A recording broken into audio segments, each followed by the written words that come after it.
Breaking news! Monkey D. Luffy has finally declared war against Imu D. Judas. Luffy's first act as a Yonko is not to eat meat, but to go all out against the world government. And using his big brain chess playing IQ, he has already crippled them by kidnapping their #1 scientist, Dr.Vegapunk. What happened to the original plot of the movie? Chapter 1074 reveals the most powerful player in the world of One Piece. It's Big News Morgan. Who? Come on, this bird has literally shaken the world with his insane power to mold the perception of reality. And now, after catching a whiff of what's going down in Egghead Island, he is back at it again. We see this as we pan into the world economy newspaper's flying ship. Morgan acknowledges that the world government's plan to kill Vegapunk will ruin their reputation if the word got out. Like Dr. Vegapunk is loved worldwide due to his invention of all kinds of energy that was able to power up different settlements across the globe. This assassination plot is akin to the Ohara incident, which was covered up and justified by demonizing the archaeologist, changing the public's perception. However, the world government will not be able to do this with Dr. Vegapunk, hence the discreet nature of sending CP0. But to spice things up, Morgan refrains from exposing the truth. Rather, he doubles down on increasing Luffy's infamy by reporting the Yonko Straw Hat Luffy kidnapped Dr. Vegapunk, declaring war against the Marines. We have been hoodwinked, bamboozled, led astray, run amok, and flat out deceived.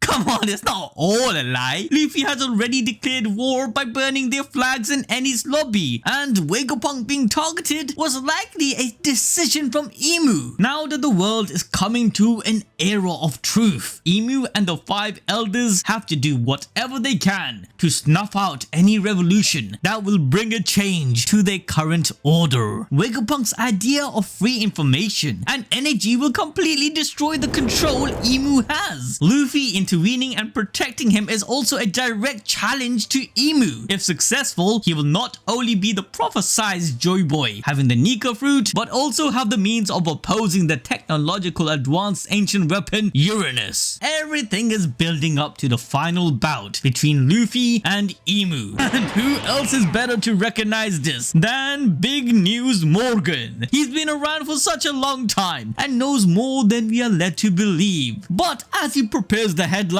for his news, he gets rudely interrupted by none other than Vivi? Wait, this can't be right. Can it? Is this correct? Yeah, bro, this is legit. Carry on. Boy, is she alive and not locked up in Imu-Sama's basement. Yeah, I know what you lot were thinking, you weirdos. Sussy baka. Somehow, with the help of Big News Morgan, she escaped along with Wapol. Yeah, he's on the run too. Our bold deep theory is that he accidentally walked in on Imu-Sama taking a shower. Morgan wanted that scoop from Wapol, so he picked him up too. But as his ship flies onwards, likely towards Egghead, to get a closer look, this scene foreshadows Vivi's reunion with the Straw Hats. But before this reunion, there is a scarier thing to worry about. There are 50 units of the new Mark III pacifistas in Egghead, and Gorosei Saturn, who holds the highest authority over them and the Seraphims, is on his way. Luckily for the time being, Sentomaru is making those new models beat up the fodder CP0 agents. Wait a minute. Oh yeah, come on guys, did you really think he was dead?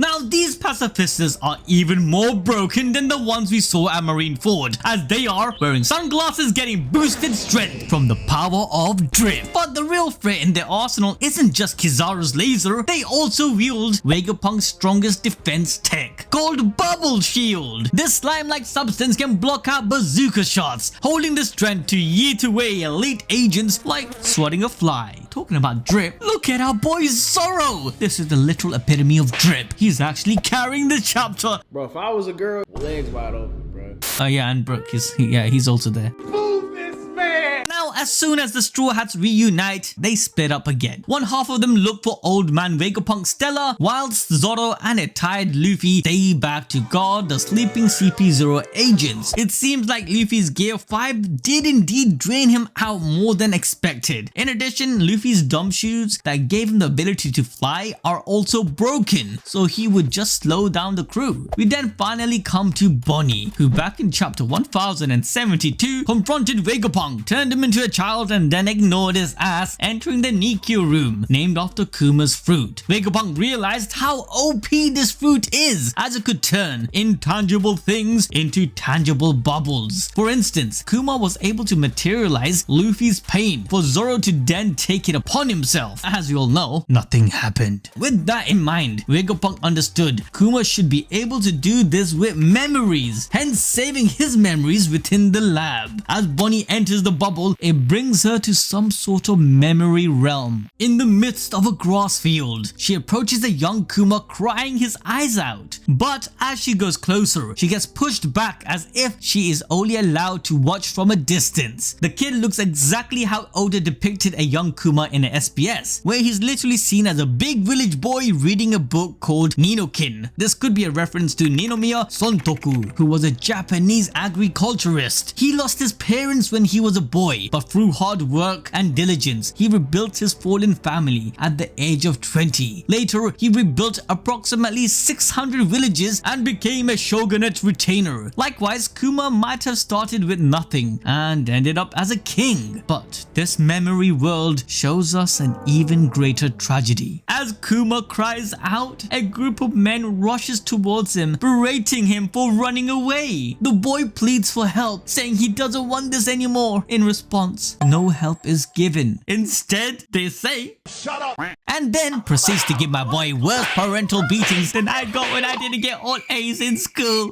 They tell Kuma if he doesn't return, then everybody will be killed. Kuma shouts that he'd rather die right now and here, because if he goes back, he will eventually die anyways. But this request gets quickly shut down with a baseball club to the head. Child Kuma then gets taken to what seems to be a castle with celestial dragons. Yep, everything goes full circles it seems. Kuma, due to his unique race and strong genetics, he was forced into labor and slave away as a child. This revelation shocks Bonney, who couldn't bear to watch further as she pushes herself out of his memory. This scene overlaps the current Kuma, who is shown climbing to the top of the red line towards Marijoa. In order to thrust himself to Egghead Island, Kuma will have to get over this continent, as the Kamabaka Kingdom where he flew from is located in Paradise. But with this memory dump, Kuma could actually be heading straight for Marijoa itself, as he has unfinished business. Likewise, Bonney soldiers up her resolve and goes back into her father's bubble, deciding she wants to know everything about him. In the meantime, Pythagoras is on his way searching for the real Vegapunk, but he senses a weird noise behind him and boom! The whole building explodes. Oh my god, what is happening in this lab right now? First, the Frontier Dome is deactivated randomly, and now explosions. Who could be this sassy baka causing all of this? It can't be Lucci or Kaku because they're fast asleep. Wait, I think that Traitor is you! Yes, you! Because you haven't used the code ABD to get yourself some Gamer Subs at 10% discount.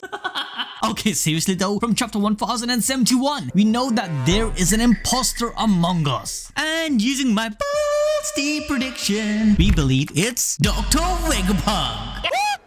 Well, one of his satellites, as they have the most control over the island. For years, no one knew if Vegapunk was going to be good or evil, and though Stella is shown to be sympathetic with his past being revealed and whatnot, this cannot be said about the other satellites. Just hold up, I know you're thinking they're all the same and they share the same memories, but just listen. Literally half of them hold negative aspects of the Stella himself. In One Piece, your memories and past dictates how your personality will turn out. For example, Kaido's hardened and brutal past made him worship power. Similarly, the satellites must have different base memories or data to make sense of their personalities. Furthermore, memories play an important theme in this arc. The satellites sharing each other's daily recollection, it's easy to say that one of them is manipulating the memories the rest of them can remember. For example, in chapter 1068, when Lucci mentions the disappearance of the marine ships, the satellites clearly remember them leaving the port intact. So, who's in the wrong here? Obviously Lucci, right? Because, you know, he had a motive to get into the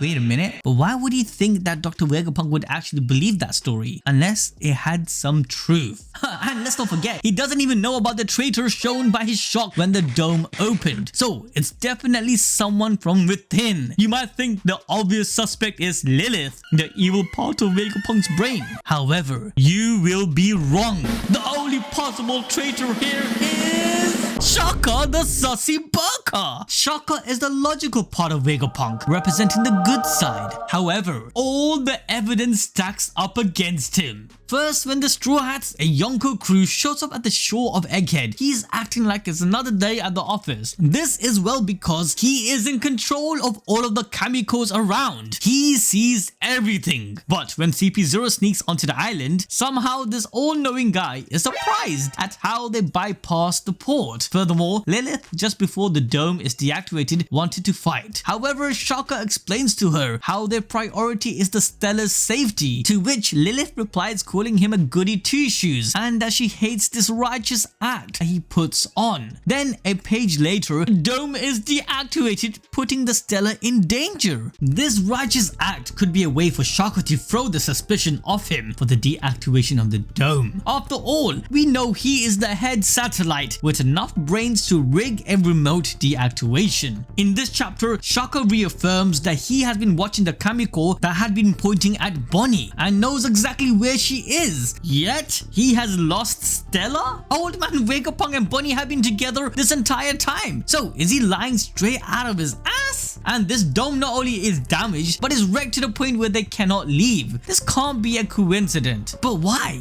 Why would Shaka do all of this? Well, this might be the only logical way he sees the Stellar actually escaping. Like, think about it. The first instance we see Shaka is him giving us a death flag. It's as if he has foreseen everything that has occurred on the island so far. We know Navy reinforcements are on their way and it's not just some fodders. Shaka might have seen or heard their imminent arrival. So, the fighting is out of the question for a logical victory as he was stopping Lilith from engaging with even CP0.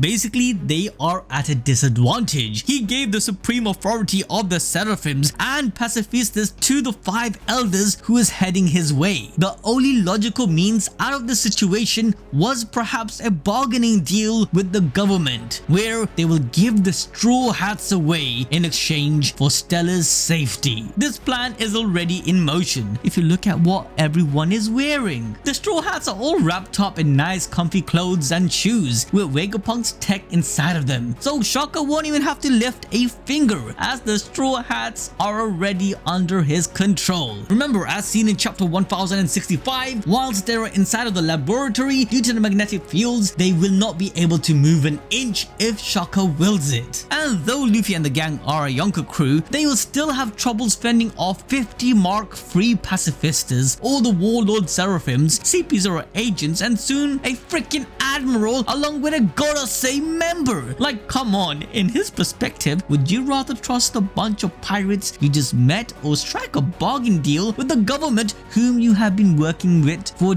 decades? The choice seems pretty logical to me. However, one thing Shaka did not calculate is that our boy Luffy has taken off his shoes and has his feet free, which could be the thing that foils this entire plan.